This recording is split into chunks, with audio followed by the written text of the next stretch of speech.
Oldcastle presents a short animation on how to create a bench using the Skyline Wall.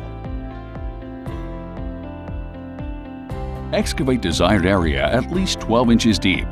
The excavated area should always be 6 inches wider on all sides. Spread 10 inches of crushed stone, then level and compact. Install the first row of the Skyline Wall. The modules should sit 1 to 2 inches below grade to help prevent shifting. Apply beads of concrete adhesive at several places on each block. Install the Skyline Wall and apply beads of concrete adhesive at several places. Repeat this process for 7 rows. Install 4 units of square 12 by 12 slabs as capping to add to the finishing touch. Apply beads of concrete adhesive under each slab. Check that your columns are parallel by measuring the distance between the 2 columns at several places.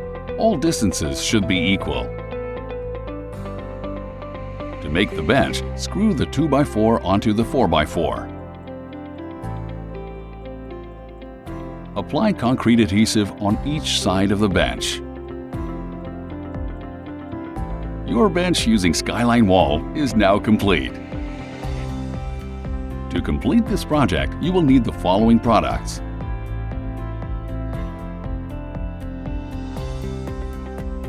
Visit oldcastlearchitectural.ca to consult our detailed installation guide.